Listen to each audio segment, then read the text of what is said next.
Entonces, en esta ocasión nos vemos de nuevo en la tutoría número 3. Vamos a hablar acerca de la diversidad en el aula, que va a ser la última unidad evaluada en el parcial número 3 que tendrán el día de mañana. No sé qué tal, cómo le ha ido en el estudio, Sofía, en estos materiales.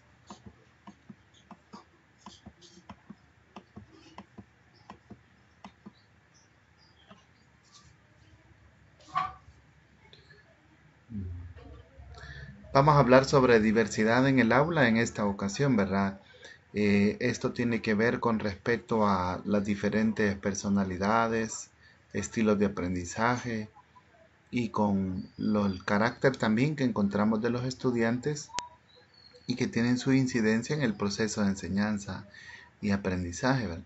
Así que en diversidad en el aula veremos a lo que se expone un profesor al dar una clase y que muestra las diferentes alternativas que puede tener este para iniciar la enseñanza. Entonces empezamos con diversidad en el aula. Bueno, vamos a mencionar en primero que la diversidad en el aula no se manifiesta únicamente en las características físicas, es obvia en los rasgos también de personalidad y en las manifestaciones de comportamiento de los estudiantes.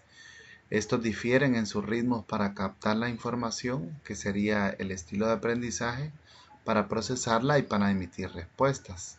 Difieren también en sus intereses hacia las materias, en sus habilidades, aptitudes y también en sus estilos de aprendizaje. Por eso, cuando hablamos de diversidad en los estudiantes, se puede presentar de las siguientes maneras. Podría ocurrir que sea diversidad en ideas, experiencias y aptitudes previas, o podría referirse a la diversidad de estilos de aprendizaje, de ritmos, diversidad de intereses, motivaciones y expectativas, e incluso podría referirse a una diversidad de capacidades y de ritmos de desarrollo.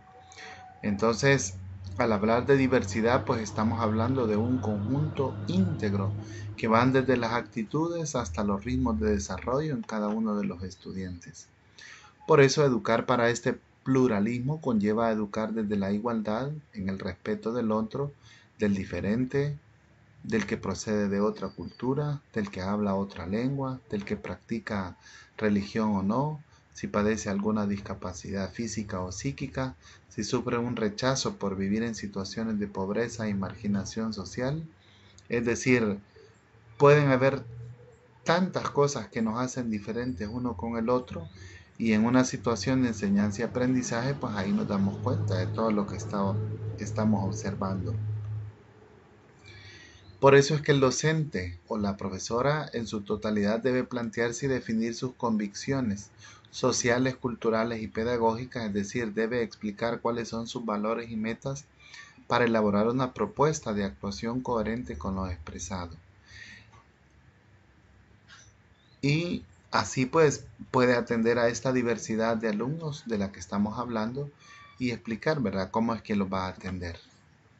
Hablar sobre la diversidad supone considerar una serie de indicadores muy diversos, como son del origen social, familiar, cultural, de sexo, interpsicológicos y ligados a las necesidades educativas especiales asociadas a algún tipo de discapacidad o sobredotación.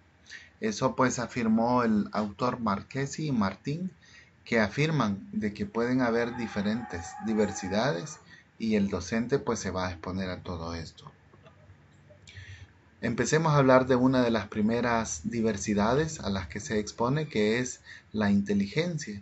Las primeras teorías sobre la naturaleza de la inteligencia comprendían en su mayor parte uno o más de los temas siguientes: la capacidad de aprender, el conocimiento completo adquirido por la persona y la habilidad de adaptarse con éxito a situaciones nuevas y ambientes de aprendizaje.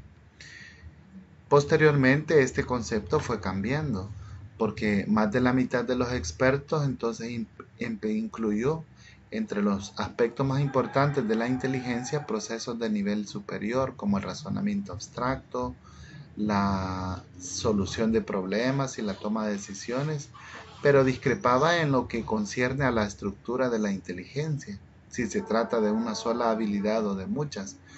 Entonces empezó esta pequeña discusión sobre qué incluir en inteligencia y qué no debía ir en esta. Alrededor de 1905, el francés Alfred Binet elaboró una escala para evaluar el grado de retardo mental de niños de su país, con el fin de orientarlos pedagógicamente, y se asoció con otro compatriota que se llamó Simón para perfeccionar esta escala, la que se conoció con el nombre de escala de inteligencia de Binet-Simon. Algunos teóricos consideran que la inteligencia es una habilidad básica que influye en el desempeño de todas las tareas de índole cognoscitivo, por lo que una persona así inteligente hace un buen trabajo al resolver problemas matemáticos, explicar poesía, escribir ensayos para un examen de historia y solucionar acertijos. Lastimosamente, lo que en este entonces no se tomó en cuenta es de que también hay otros sectores donde se pueden mostrar diversas inteligencias. Pero en este caso, pues sí, en aquel entonces así es como se consideraban estas. Charles Spearman en 1927 propuso la existencia de un factor o atributo mental al que llamó G o inteligencia general, que se utiliza para realizar cualquier prueba mental, pero añadía que cada instrumento requiere además de inteligencia, que le llamaron G, algunas habilidades específicas. ¿Y a qué habilidades se refería? Bueno, pues él se refería de que tenían la necesidad de incluir otros aspectos. Por eso fue que en 1935 Terman, un psicólogo norteamericano, se inspiró en esa escala para evaluar la inteligencia de los soldados. Y se despertó desde entonces un fuerte interés por la medición de la inteligencia, en especial por definir el coeficiente intelectual, el CI, de las personas. Como muestra la imagen, esto llevó a que muchos llegaran a formular una escala que va desde el 55 hasta el 145 del coeficiente de intelectualidad, y pues hubo mucho interés en poder hacer este coeficiente de intelectualidad. Otros autores como Vernon fue uno de los primeros psicólogos norteamericanos que se trataron de derivar factores específicos de la inteligencia. Más recientemente, Guilford ha postulado que la inteligencia se desglosa al menos en 120 factores, imagínense, de habilidad que resultan en una combinación de 5 operaciones, 4 contenidos y 6 productos.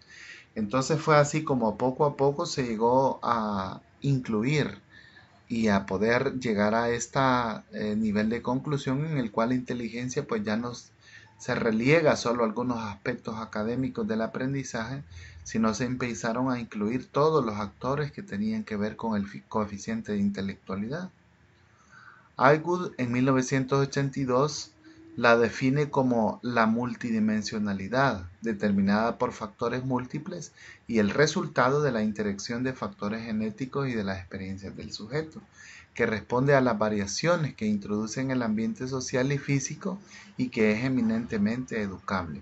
¿Qué fue lo nuevo de este autor? Que ya estuvo hablando de multidimensionalidad, es decir, de múltiples factores, como él dice, que tienen que ver en la inteligencia.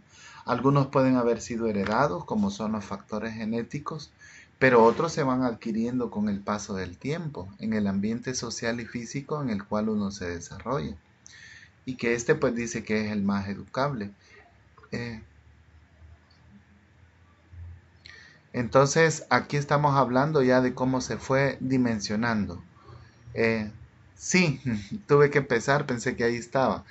Entonces, haciendo un breve resumen, estamos hablando acerca de la diversidad en el aula y hacíamos el comentario de que tiene que ver mucho, ¿verdad? Desde los ritmos de aprendizaje, pasando por los niveles culturales y religiosos como económicos de los alumnos, y hemos llegado a que hay uno de ellos es el coeficiente de intelectualidad, ¿verdad? Que tiene que ver con esto y cómo fue el transcurso que se fueron incorporando, ¿verdad? Nuevas definiciones.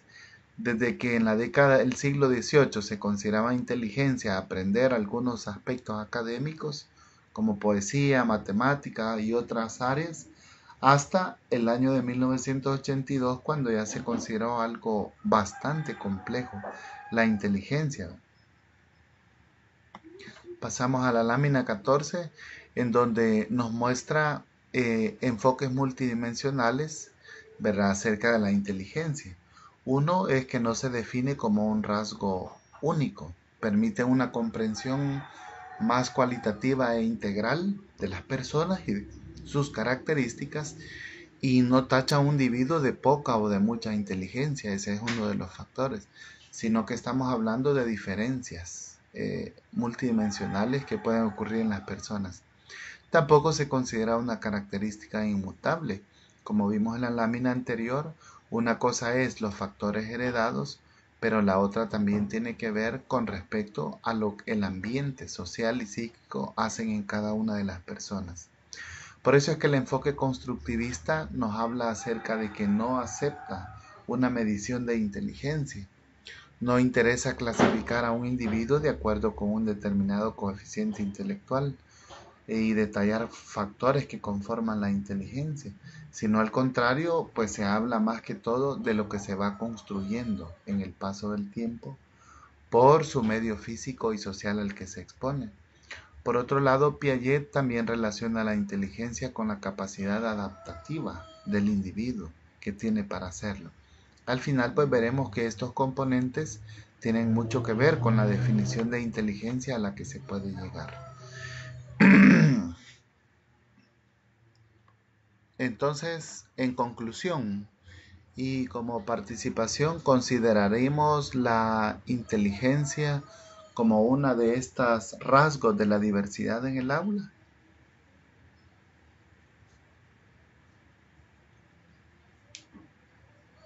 Sí, lo vamos a considerar, ¿verdad? Porque los autores a lo que llegan a la conclusión es que aunque hay rasgos que nos diferencian con respecto a la intelectualidad, pero todos están de acuerdo en que no podemos definir como inteligente o no inteligente a un alumno, porque son diferentes áreas en las que nosotros podemos experimentarnos. Por eso se habla de multidimensionalidad y por otro lado se habla de lo adquirido y también lo que se va o heredado, y también se habla del componente social, es decir, de la adaptación de la que hablaba Piaget al medio de cada uno de nosotros. Un segundo aspecto que forma parte de la diversidad en el aula es la personalidad. ¿Y a qué nos referimos con este término? Bueno, abarca las características cognitivas, físicas, afectivas, sentimientos y actitudes según la definición de abarca. Esto pues ya nos va incrementando al término de diversidad, ¿verdad? Características cognitivas, características físicas, afectivas, sentimientos y actitudes. Y un elemento constitutivo de la personalidad que se destaca para efectos del proceso de aprendizaje es el temperamento. Y entonces, ¿qué es esto del temperamento? Bueno, es una condición o una característica que se hereda y tiene que ver con la forma básica de reacción de cada sujeto ante diferentes situaciones y personas. Esta manera de reaccionar es innata. Algunas características como la velocidad o la lentitud de respuesta, la actividad o la calma, entre otras, merecen estar asociadas, parecen estar asociadas al temperamento. Entonces podemos concluir que el temperamento es una condición innata y tiene que ver con cómo reaccionamos a algunos estímulos y las diferencias que se pueden dar en cada uno de ellos. Eso es temperamento. Por eso podemos hablar de un temperamento. Podría darse un temperamento impulsivo que tiende a responder y trabajar rápidamente y cometer errores, pero también pudiéramos hablar de un temperamento reflexivo, que es el que tiende a responder cuidadosa y precisamente y trabaja con lentitud. Ya esto nos aporta ideas a lo que tiene que ver de la diversidad en el aula, porque estamos hablando de dos tipos de temperamentos bien diferentes. ¿Y cuántos estudiantes podremos tener con este tipo de temperamento en el aula? ¿O cuántos con este tipo de temperamento reflexivo en el aula? Eso nos va dando ya una idea de la diversidad a la que estamos expuestos en el aula. Hablemos ahora sobre la atención a esta diversidad en el aula y las adaptaciones del currículum. Hasta ahorita hemos hablado tanto de la inteligencia como de la personalidad de los estudiantes. De las necesidades educativas comunes a las necesidades educativas especiales, pues hay mucho camino por recorrer y cómo atender de una manera pedagógica a los estudiantes. Con respecto a la educación escolar, la finalidad fundamental es promover de forma intencional el desarrollo de ciertas capacidades y la apropiación de los determinados contenidos de la cultura necesaria para que los alumnos puedan ser miembros activos en su marco sociocultural de referencia. Esto nos hace pensar a nosotros en que cuando hablamos de atender a una población escolar, estamos hablando de qué es lo que queremos lograr, qué es lo que queremos promover en esta diversidad cultural.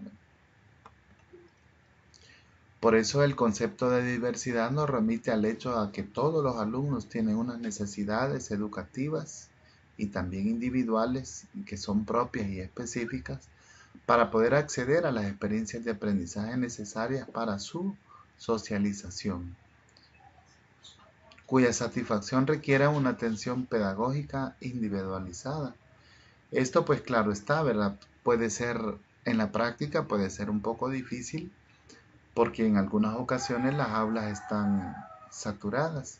Habrán algunos que se les hace más fácil cuando tienen grupos pequeños para atender a los estudiantes, pero atender a un grupo de diversidad de estudiantes de 32 o de 35 estudiantes presenta un reto para el docente. Hablamos de que en un grupo pueden ocurrir necesidades especiales. Por ejemplo, en clases anteriores hablamos de los alumnos que tienen, por ejemplo, déficit de trastornos de atención. Algunos pueden tener problemas para leer, aún en grados mayores, o problemas para calcular. Y esas son necesidades educativas especiales. Otros alumnos se presentan con dificultades de aprendizaje o desfases en relación al currículo que les corresponde por edad. Algunos quizás se quedaron atrasados o no tuvieron aprendizajes significativos en grados anteriores. Y como tercer punto, los medios de acceso al currículo, las adaptaciones en el currículo mismo y o una atención especial en la estructura social y clima emocional en el que tiene lugar el hecho educativo. Hablamos entonces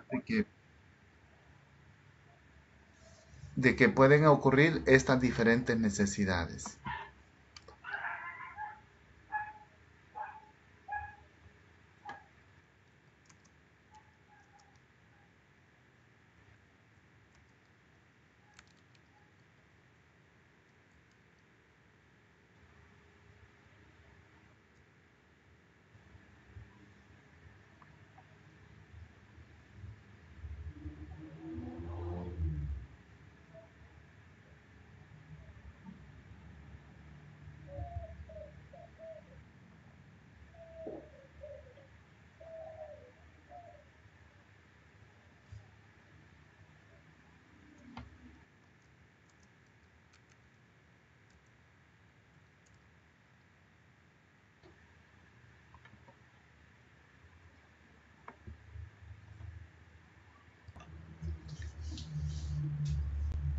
Bueno, continuaremos con la presentación.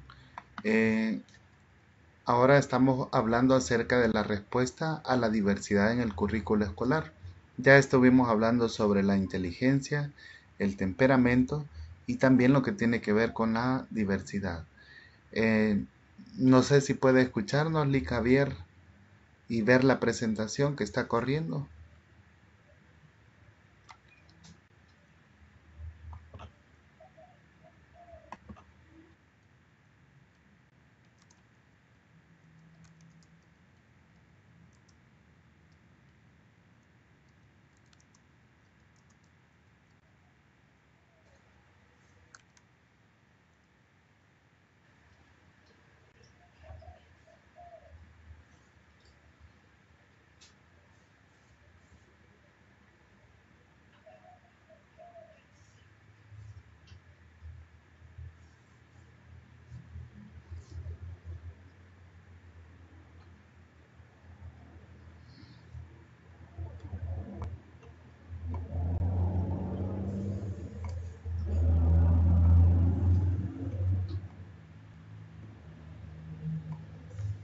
Bueno, continuaremos hablando sobre este tema.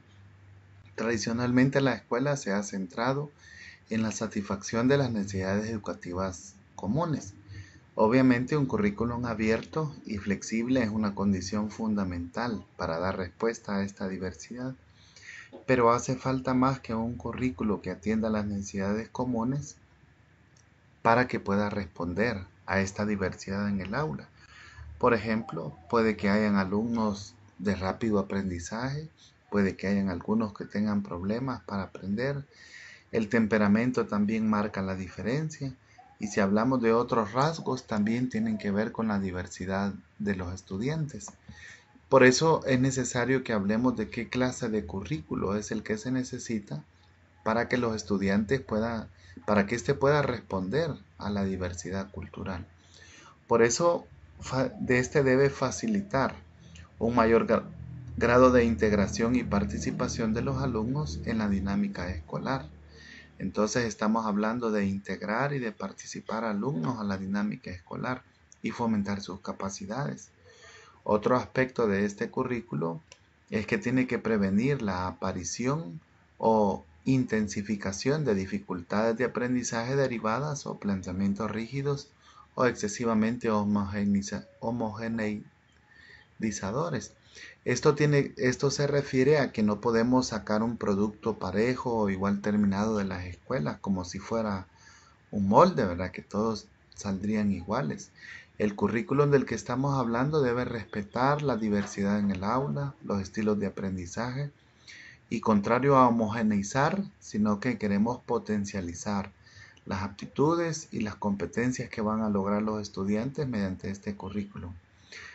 También necesitamos de que se favorezca que los ajustes educativos que puedan requerir determinados alumnos de forma individual sean los menos numerosos, pero significativos. Entonces, lo que estamos pidiendo es que este currículum, aunque puede presentar ajustes, pero que no sea muy riguroso, sino que sean significativos. Estamos utilizando el documento de diversidad en el aula, que en este caso sería el primero. Ya hablamos sobre inteligencia.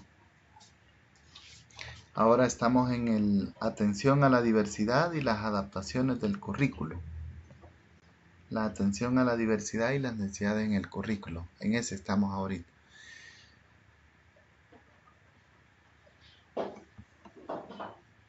Y estamos hablando de aspectos que pueden ser objeto de revisión por su especial importancia para dar respuesta a la diversidad en el ámbito de la escuela. Sí, Javier, iniciamos hace unos minutos tengo una alumna participante que es Sofía y estamos analizando el documento acerca de la atención a la diversidad en el aula y las adaptaciones del currículo. Entonces,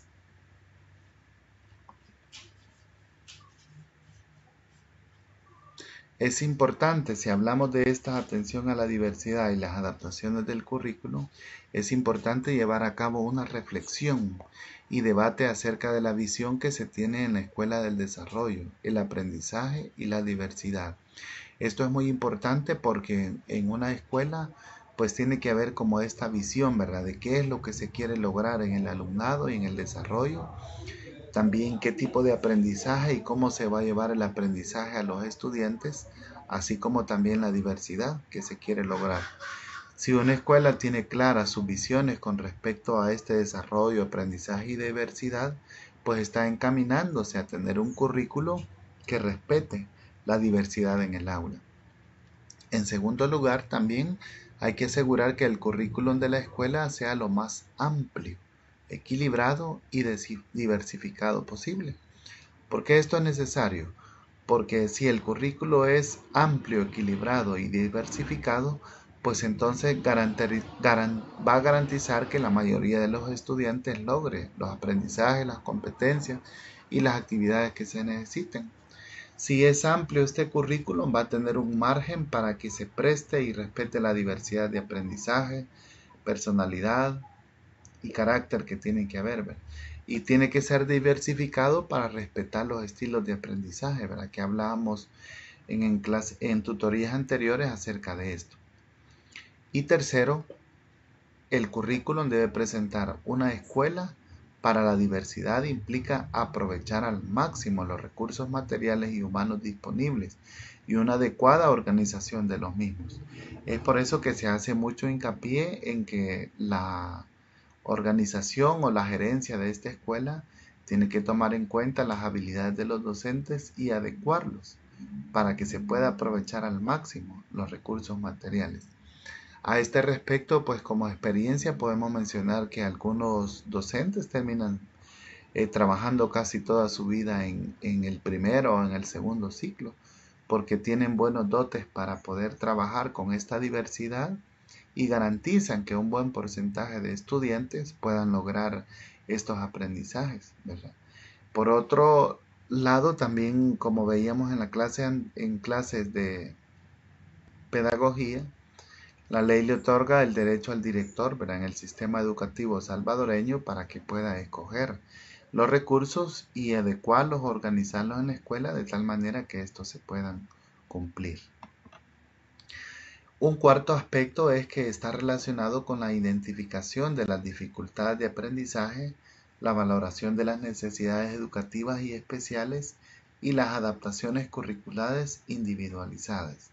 Esto nos hace ver de que si el currículum que tiene la escuela va a respetar la diversidad, entonces también tiene que tener una respuesta para aquellas necesidades educativas especiales, una valoración y así poder atender este tipo de desarrollo.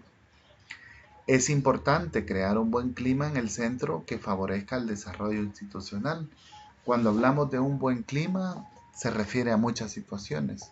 Se refiere a la relación que puede haber entre los docentes, entre las autoridades que rigen y organizan esta institución, los padres de familia y también los alumnos.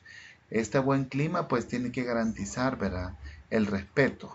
A veces hay diferentes niveles de inteligencia, de aprendizaje, de temperamento y de condiciones necesarias para que se desarrolle el hecho pedagógico.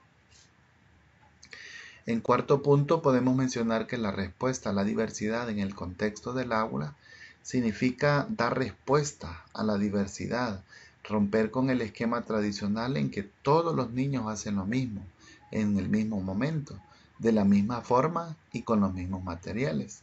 Prácticamente es una tendencia, ¿verdad?, que se tiene entre los maestros a que quieran desarrollar de esta manera, ¿verdad? Por ejemplo, si ponemos una actividad que todos los alumnos lo puedan hacer igual y al mismo ritmo y al mismo tiempo.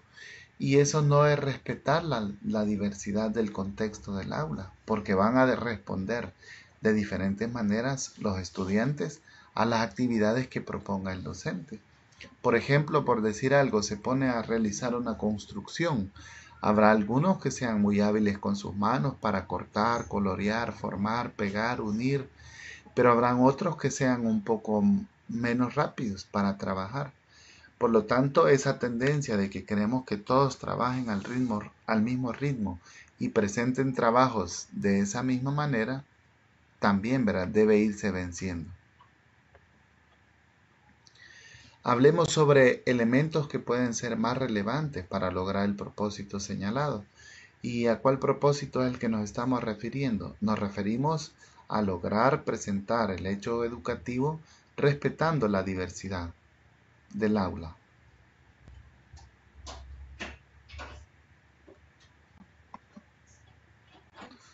Los profesores han de conocer bien las posibilidades de aprendizaje de todos los alumnos, los factores que facilitan el mismo y sus necesidades educativas más específicas.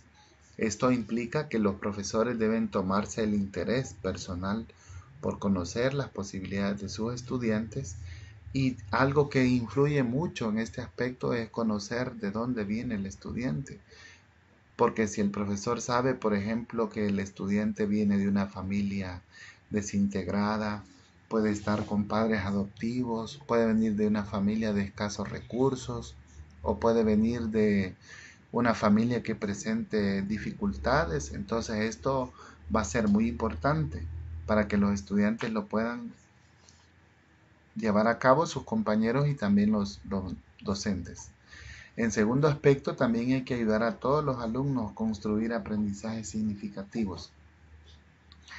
La atención a la diversidad entonces implica que se deben respetar estos ritmos de aprendizaje y que los aprendizajes sean significativos. Bueno, recordando lo que hablamos en tutorías anteriores, nos llamamos aprendizajes significativos cuando tomamos en cuenta las experiencias previas y los conocimientos previos del estudiante y los hacemos llegar a un siguiente nivel de aprendizaje, que si ellos ya sabían algo, con la clase nosotros los vamos a llegar a hacer a conocer mucho más. Y el respetar esta diversidad en el aula hace esto, ayuda, es una ventaja. Como tercer aspecto, debemos organizar las experiencias de aprendizaje de forma que todos los alumnos participen y progresen en función de sus posibilidades. Esto implica para el profesor que al organizar una experiencia de aprendizaje debe tomar en cuenta a aquellos estudiantes que van a lograr hacer las actividades quizás de una manera rápida, pero también tomar en cuenta a aquellos que lo van a hacer de una manera menos rápida y van a necesitar más la atención del docente o de compañeros estudiantes. En cuarto lugar, también debe ofrecer variedad de experiencias y actividades que permitan trabajar determinados contenidos con diferentes grados de complejidad e incluso contenidos distintos. También se debe dar la oportunidad para que practiquen y apliquen de forma autónoma lo aprendido. Algo bien importante es que para llegar a este nivel, muchos estudiantes necesitan, para llegar a la forma autónoma, necesitan primero tener ese aprendizaje grupal, porque es en este aprendizaje donde ellos van a resolver sus inquietudes con sus compañeros.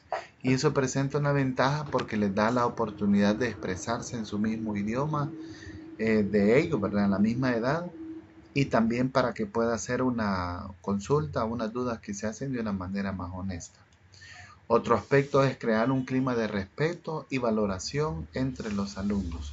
Esto pues es muy importante, pero a la vez difícil, porque la cultura de los estudiantes en algunas ocasiones no es de respetarse y de valorarse, sino que la cultura es diferente y es una meta, es algo que tiene que ver con el respeto a la diversidad.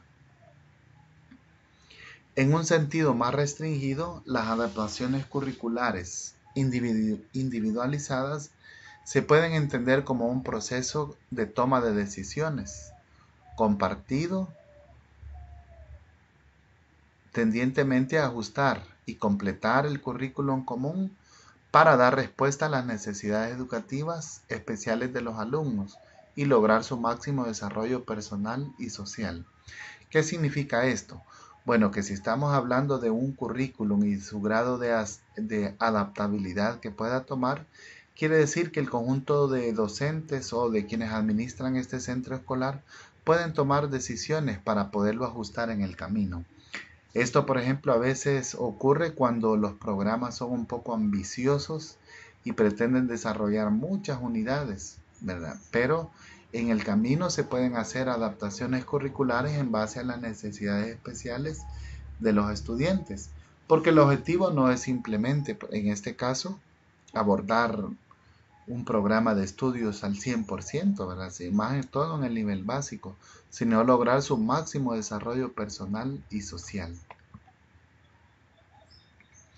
Y hablando sobre esta adaptación, podemos comentar las funciones de las adaptaciones en el proceso educativo de los alumnos cuando presentan necesidades educativas especiales.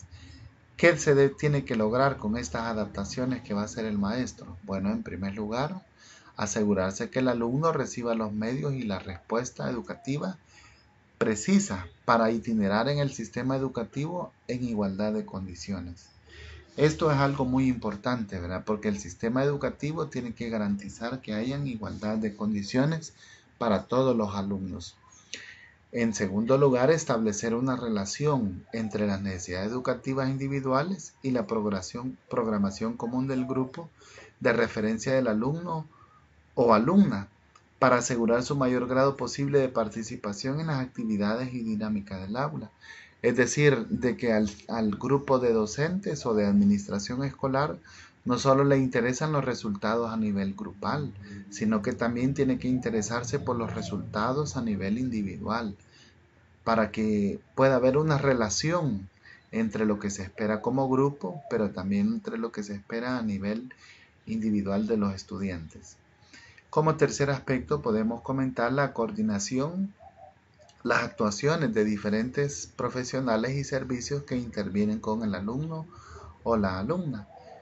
Sucede, por ejemplo, que en algunos centros escolares ya se encuentra con un maestro que puede atender estas necesidades especiales para coordinar las actuaciones, ¿verdad? Y los servicios que intervienen para los alumnos. Y un cuarto aspecto es promover al alumno hacia situaciones progresivamente más normalizadoras. Pues pasa la experiencia, ¿verdad?, de que algunos estudiantes, si se llevan a un aula de apoyo de necesidades especiales, pueden ser víctimas del acoso de los demás o de la burla. Entonces el objetivo de estas adaptaciones en este número 4 es muy importante, ¿verdad? Porque aplica de que se vaya progresivamente llevando a la normalidad para que los estudiantes puedan sentirse que aunque son parte de esa diversidad, pero pueden llegar a formar parte de un grupo de aprendizaje. ¿Qué características entonces debe cumplir estas adaptaciones curriculares? Bueno, una de ellas es que se centre en compensar las dificultades de los alumnos, pero no se preocupe de las modificaciones que se han introducido en la respuesta educativa para facilitar el desarrollo y aprendizaje de los alumnos.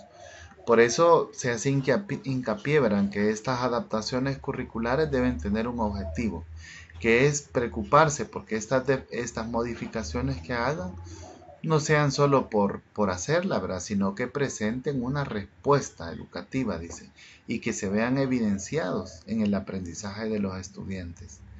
También para desarrollar el programa de desarrollo individual es necesario que sea elaborado por especialistas y que no estén vinculados con las programaciones del grupo de clase.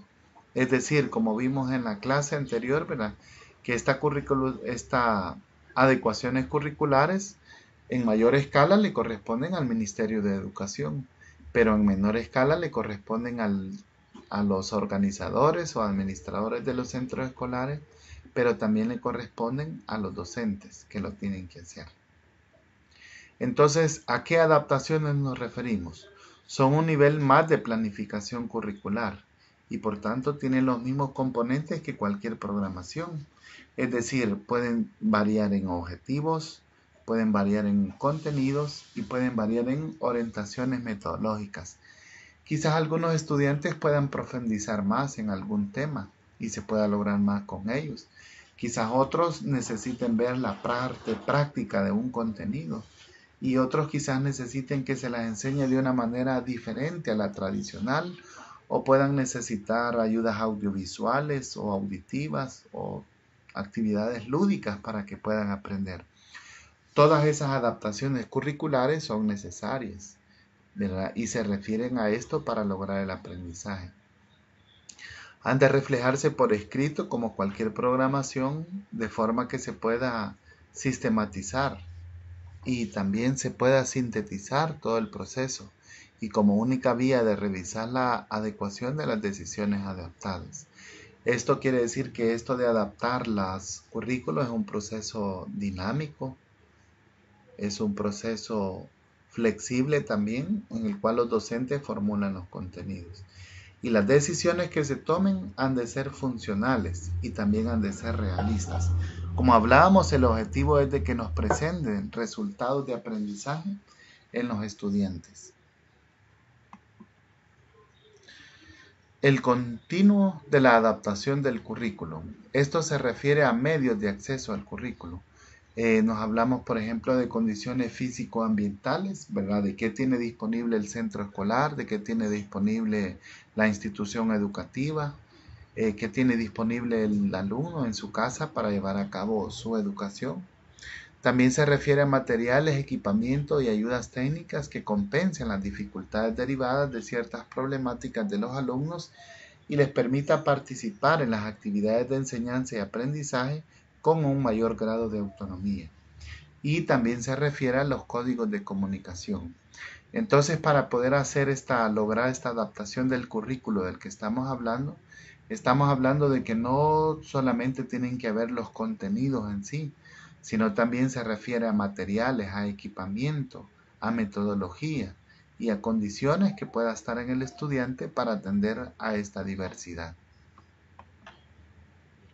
Otro componente son las adaptaciones en los componentes del currículum.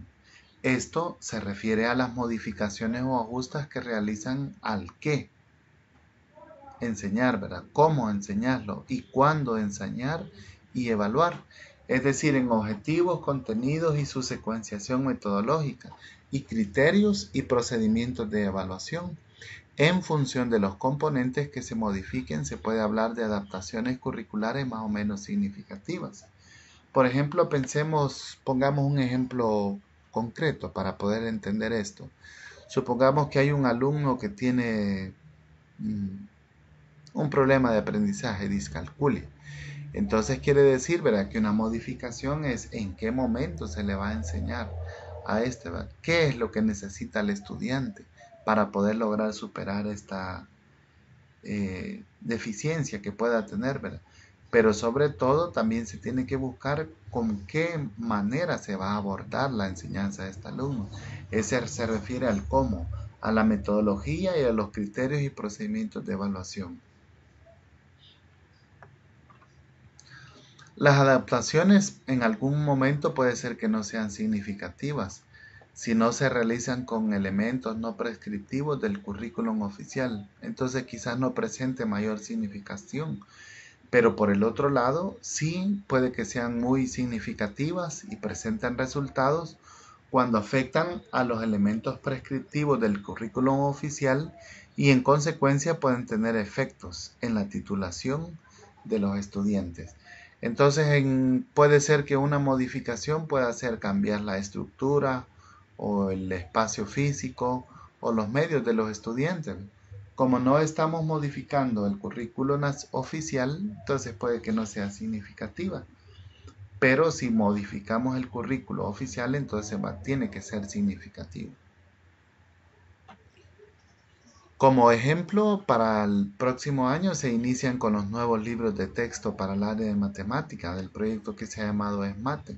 Entonces, como se ha modificado el currículo oficial, se pretende que sea una adaptación significativa y que respete estilos de aprendizaje de los estudiantes. Hablemos ahora sobre las fases y los componentes del proceso de adaptación curricular.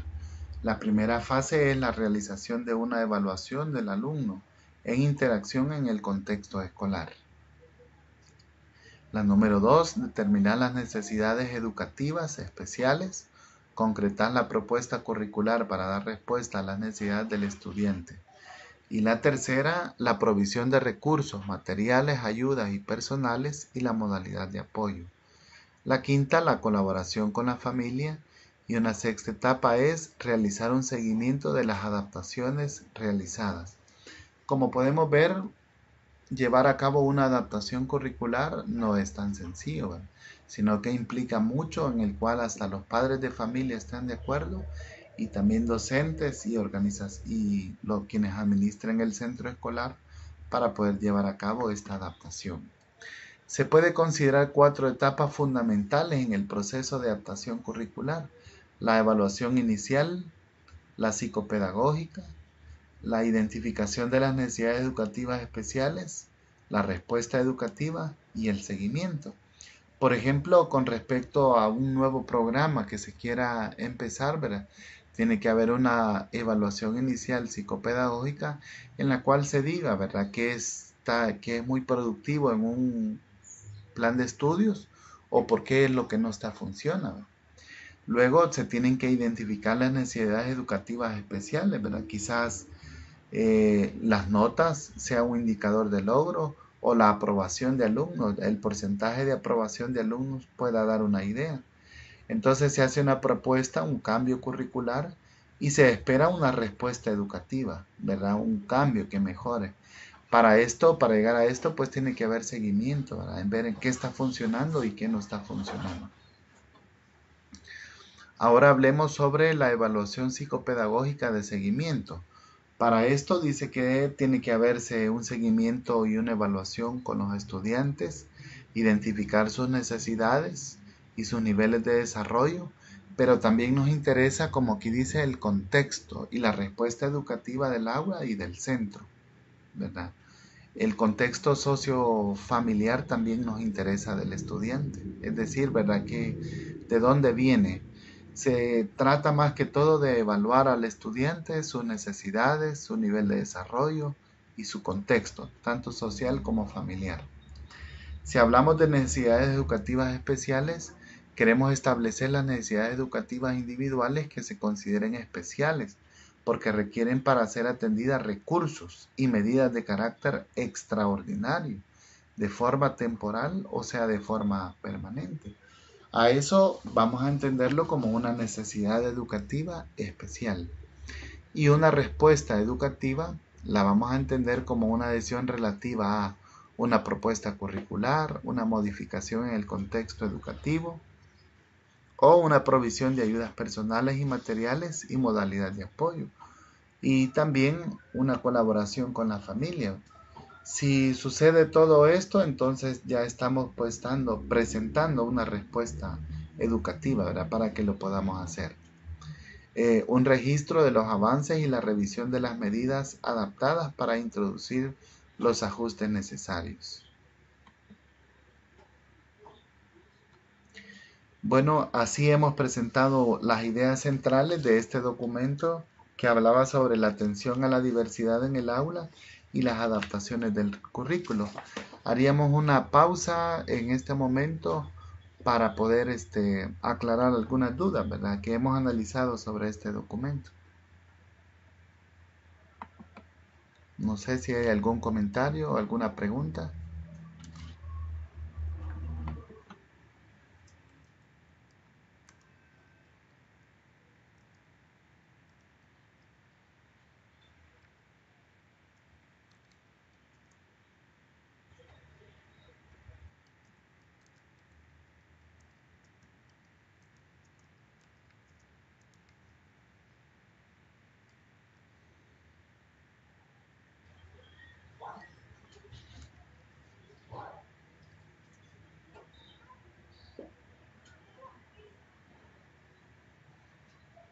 Vaya, está bien.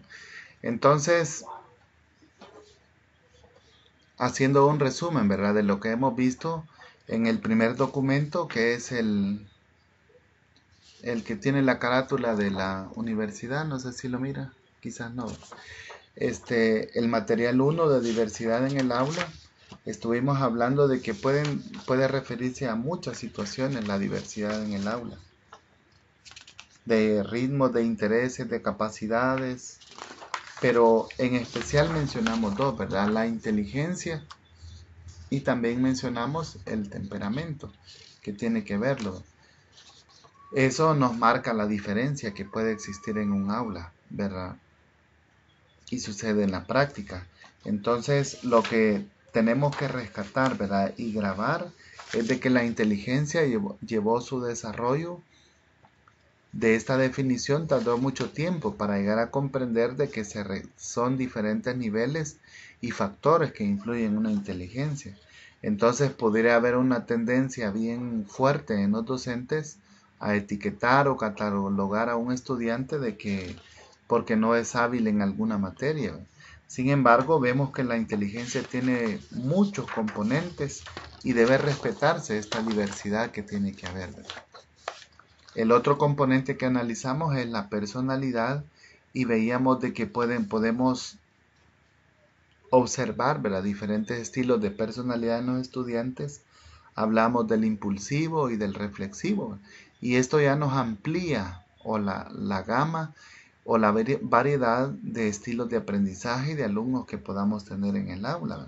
Este documento pues está muy breve, pero contiene las ideas principales para poder estudiar para este tema.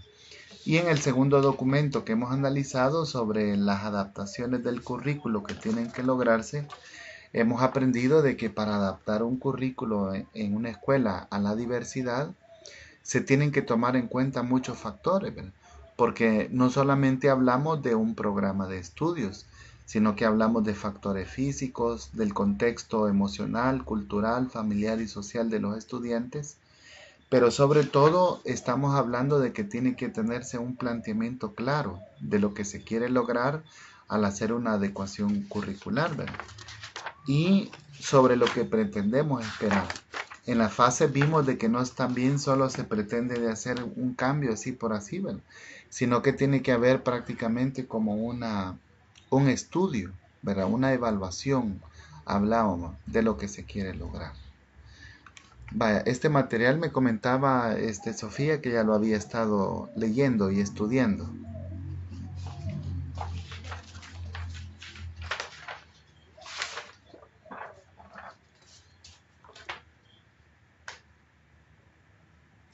Vaya, está bien. Entonces nos quedaría pendiente, bueno, un documento que nos pusieron ahí es este otro, que lo tengo por aquí, que habla sobre la teoría de las inteligencias múltiples en educación, ¿verdad? Está un poquito extenso porque es como un trabajo universitario que se hizo. Revisando la ruta de aprendizaje, este, bueno, lo que vamos a hacer ahora es participar en esta tutoría, ¿verdad? Que ya la llevamos a cabo y el examen en línea va a estar programado desde el día de mañana, ¿verdad? Que sería 19. Entraría en la unidad 1 y 2, ¿verdad? Quiero revisar hasta qué horas. No sé si ha revisado en la plataforma qué hora va a estar disponible.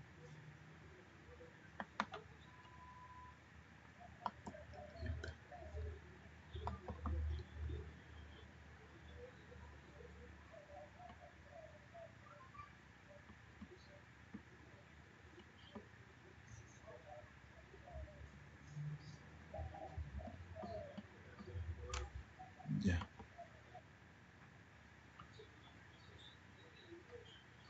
Vaya, estaba revisando ahí la plataforma y dice que va a estar disponible de las 10 a las 12:30 el día de mañana, mañana domingo. Entonces, quizás vamos a ponerle un mensajito de recordatorio a los compañeros para que puedan estar ahí pendientes, ¿verdad? Sí, a esa hora. Dice que es unidad 3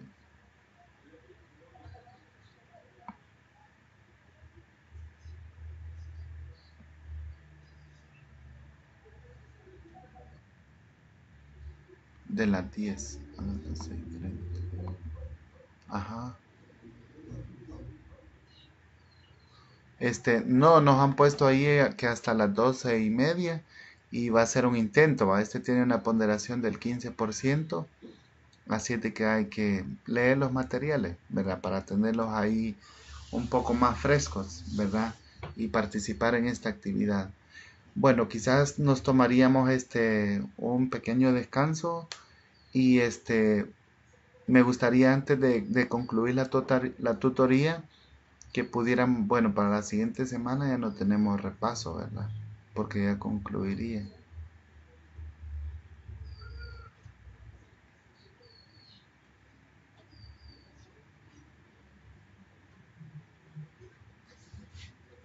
Vaya, quizás del último material, entonces lo que podríamos acordar ahora, este,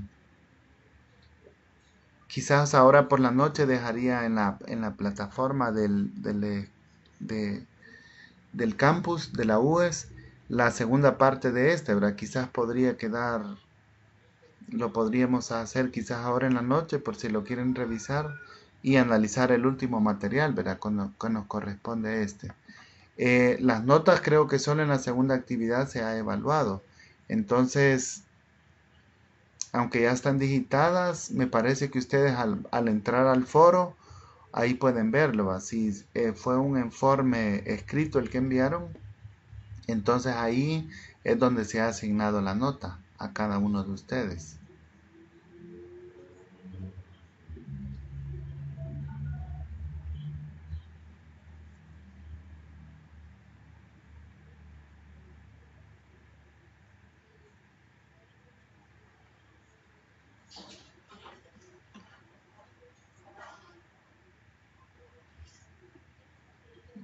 Vaya, sí, en ambas han participado, pero solo la segunda actividad es la que tiene asignada nota por ahorita, en ambas materias. Entonces, en la primera todavía les aparece. Ajá. Entonces pueden entrar ahí al foro y ahí es donde aparece la nota asignada para cada uno de ustedes. Vaya, si gusta, solo hacemos un repaso de lo que se nos queda pendiente y podríamos hacer la tutoría de entre semana, quizás ahora por la noche, ¿verdad? Eh, para terminar de la tutoría. Lo que nos queda pendiente es el segundo material, ¿verdad? Que tiene que ver con la respuesta a la diversidad, un trabajo colaborativo, lo de inteligencias múltiples, ¿verdad? ¿Cuáles son estas inteligencias múltiples?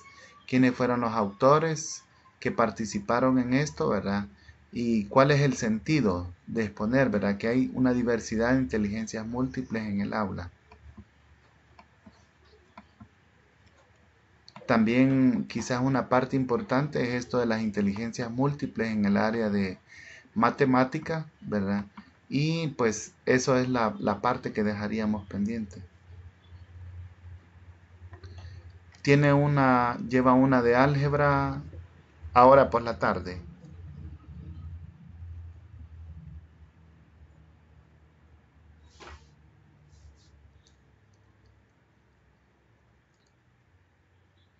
Tiene una tutoría de repaso a las 7. ¿Y cuánto tiempo va a durar?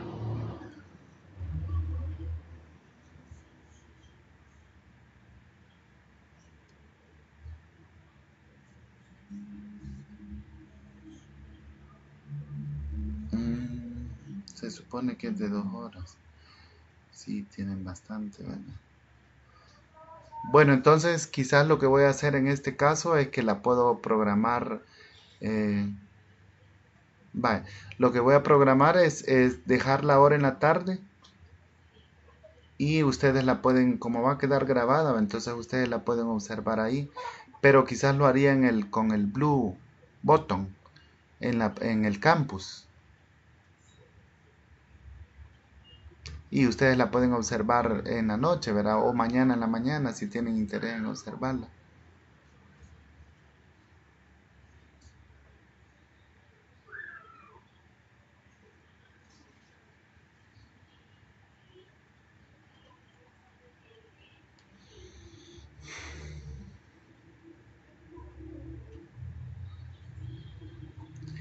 Pues fíjense que estamos valorando, es la primera vez que las hacemos aquí, ¿verdad?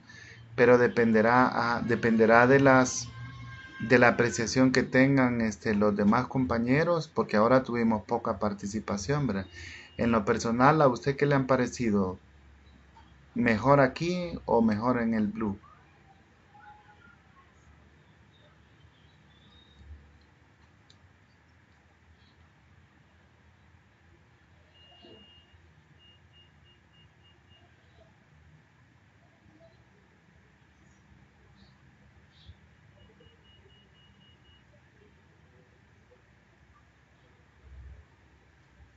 Sí, está bien.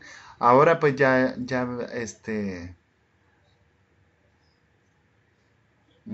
ok, está bien. Entonces ahora que ya está configurado los grupos en el calendario, entonces ya le va a aparecer a ustedes la notificación con respecto a las tutorías que van a ver, ¿verdad?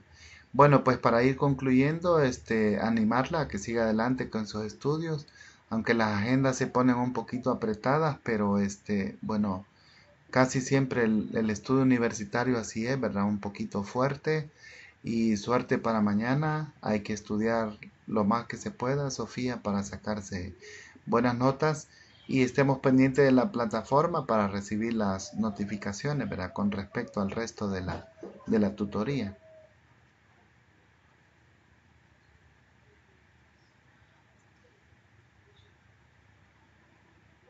Así es.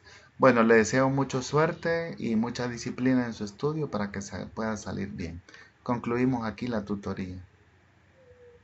Sí, claro, así es. Entonces, cuando uno está trabajando y estudiante, se requiere ser bastante disciplinado, ¿verdad? Así que feliz día y espero que le vaya muy bien mañana.